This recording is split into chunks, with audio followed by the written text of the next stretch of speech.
Good morning, YouTube. We're out here at the goat pasture this morning, checking on things.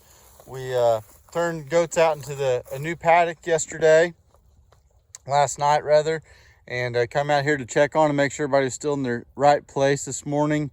We've got one side of that paddock has some permanent high tensile wire on it that we electrify. It had a short in it, and we didn't want to blunder around in the dark trying to find it, so I came back out here this morning to try to find that and remedy that. And then got a section of permanent woven wire behind me here that usually gives me fits when we turn out goats against it. It usually gets a hole knocked in it or two from wildlife running through the fence and whatnot. It's most of it's really old woven wire that is very brittle. So anyhow, I need to drive that section of fence and patch up any new holes that have appeared since we used it last. And right now I got a couple of sections where the barbed wire and the woven wire is sagging down, and there's a couple strands of barbed wire up at top, kind of present a hole of sorts for some of those ambitious goats to jump through. And so anyhow, we're gonna cut a few cedar staves and tie those on, and just thought I'd bring you along a little bit and show you a little bit how we do that. Not that it's some amazing task, but everybody's different, so might be interested to see it. But gonna bring you along. First thing we got to do is we got to find us a cedar tree. Here's our cedar tree, and we got to cut a few staves out of it. These cedars are pretty prevalent around here. We've talked about those on previous videos for the fact that a lot of folks want to be rid of them on their property, and how invasive and prolific they are. And the goats kind of tend to eat them in the winter time. They prefer them, and if you add some protein to their diet, they kind of crave a little bit of extra roughage, and they'll really go to consuming these cedar trees, or that's been my experience at least. And like this tree behind me, I don't believe this is an eastern red cedar. I believe this is more of a juniper. But you can see where it's been trimmed up. It's kind of got a browse line going to it. You can see when we get up closer, some of the little branches that coming out the base that are all chewed off, that where it's tried to regrow branches down low, but they just get chewed off by the goats and or the deer. So anyhow, first thing will be, like I said, to cut them cedar staves, as we like to call them. Just find a good long straight branch that's 1, 2, 3 inches in diameter, roughly 4.5 foot tall, that you can use to wire onto your fence and stiffen it up, and raise wires or lower wires, or keep them just where they're supposed to be. One thing I really like to use to do this little chore is I've got this little Silky saw, and that's the brand. It's made by Silky. You can see, maybe you can see on there, Silky says on the blade right there at the top. But it's an excellent little tool to have in your toolbox. It folds up. You can see how it folds up like this, and it's real handy. I've got a little toolbox mounted on that four-wheeler, and I don't know if it's a 10 or 12 inch toolbox, maybe it's 14, but anyhow, it folds up, fits in there super easy. And I use this thing all the time. You can pull it out of your toolbox. It fits in your back pocket really easy. So if you got to dive off in the brush or down into a ravine to go do something, you can throw it in your back pocket and have it. Like I say, it folds up so the blade's not out where it's gonna cut you or cut something else or whatever, or get hung up on something. So real handy little tool that I'm really glad I've got it. And you can fit it in a glove box or console of a pickup really easy. It can just ride about anywhere. But we're gonna go over here now. Gonna cut on this cedar tree and cut some staves.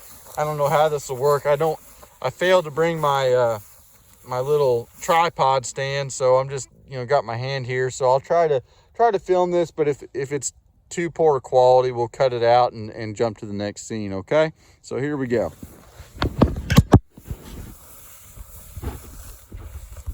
So when I get in here, obviously try to find something that's decently straight, but it's not super important that it's that straight. but that's what we like to find.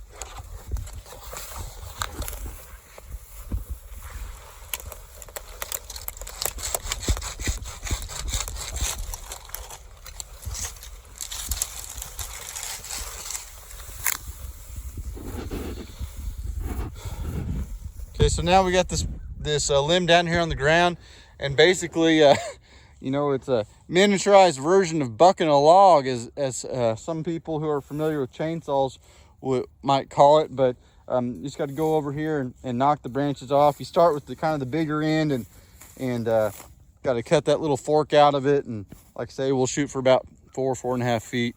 But I don't think I'll be able to do this one-handed, so you guys are just gonna have to use your imagination, and we'll bring you to the next scene, okay? Okay, YouTube, we're back over here now. We cut our cedar stave, and we're getting ready to tie it on this wire. You can see in the background here, this net wire here, how it's kind of mashed. This is the top strand, how it's mashed down.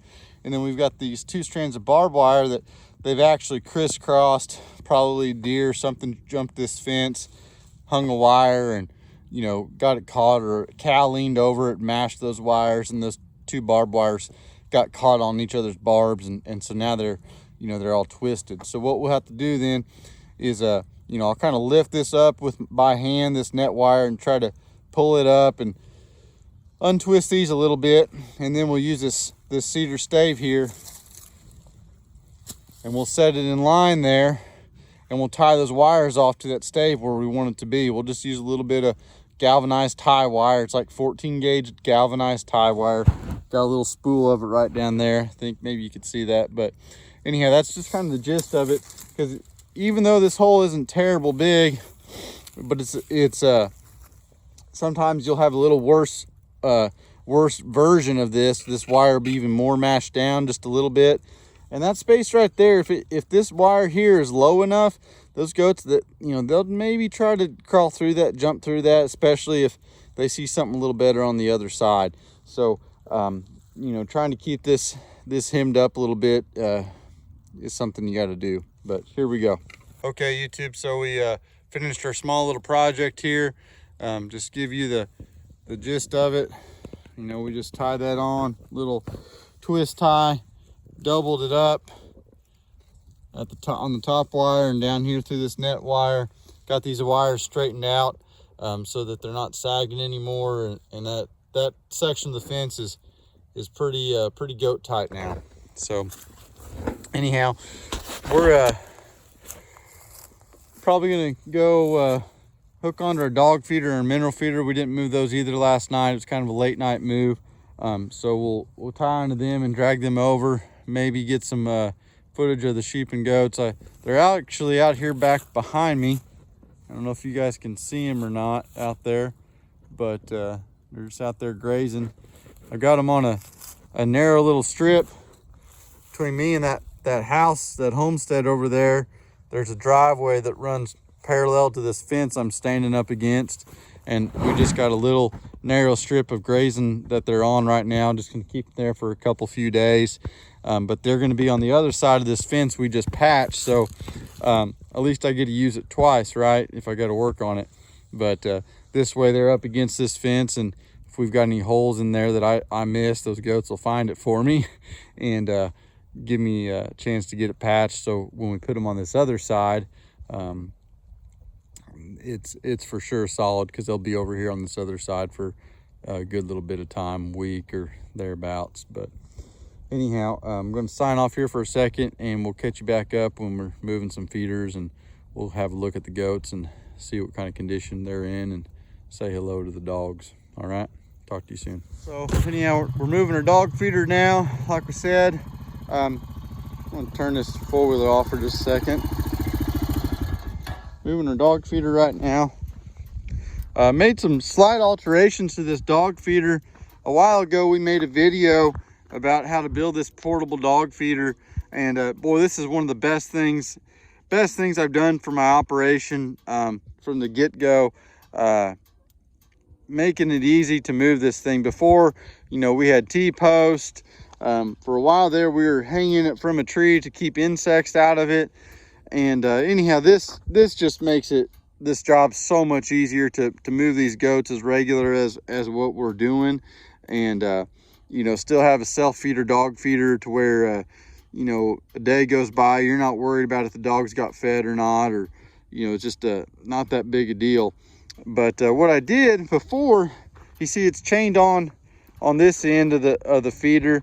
Before, I had it chained on over back here. Well, anyhow, I didn't leave myself enough room down there, and one of the eye bolts popped out. But I moved it down here, and I like it down on this end better, just because there's more weight at the far end, and I think the sled pulls a little bit better with those eye bolts mounted on this end, on the light end of the sled.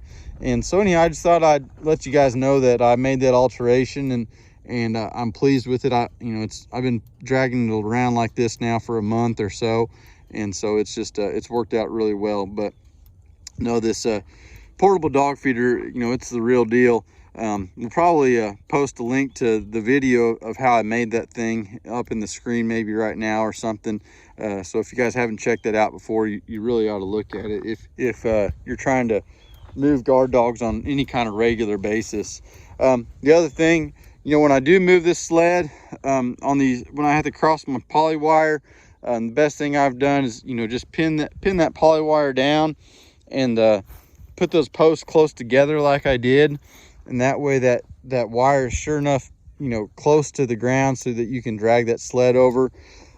Sometimes it'll hang up on that. The next best thing to do is just like when we move goats, to get the pipes out and you know, stand that wire up, you know, slide my pipe over that post, and then put the wires in the little notch at the end of the post or pipe, and then stand it up on that post. We can maybe even post another video about how we move the goats to the lift gate, where you guys can see how that lift gate works, where stand the wire up, you know, probably 8 foot in the air, and we just drive those goats right underneath the wire, and just slide that pipe over to the post like I was saying. But anyhow, I just thought I'd show you guys that little deal.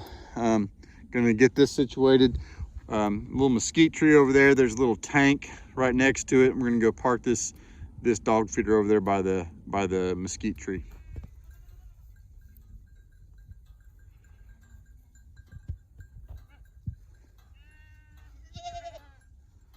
Kind of neat seeing all those goats strung out like that. They sure like to file in like that whenever they travel somewhere. All kind of just line up. They see me now, so they're kind of breaking out of their line. But that was a neat little time there.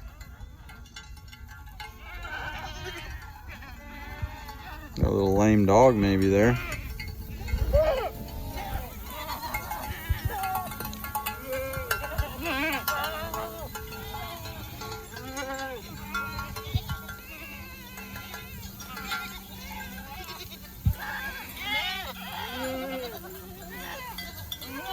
Everybody seems to be in fair condition, I think.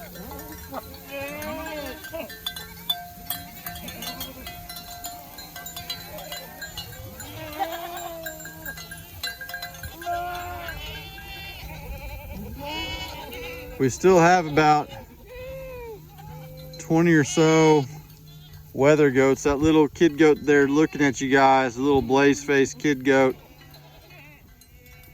just behind the all-white nanny. That's a weather kid that got held back. He just wasn't real big when it was time to go to market, or when I took some to market, and held them back, and probably gonna try to sell them maybe right after the first of the year, I think. Go through and sort these billies off, get them pulled off, and we'll pull off the last remaining weather kids, like I'm saying, and try try to do that all in one whack, maybe. There's Lisa. She's one of our older guard dogs. She does a pretty good job for us. Real happy with her.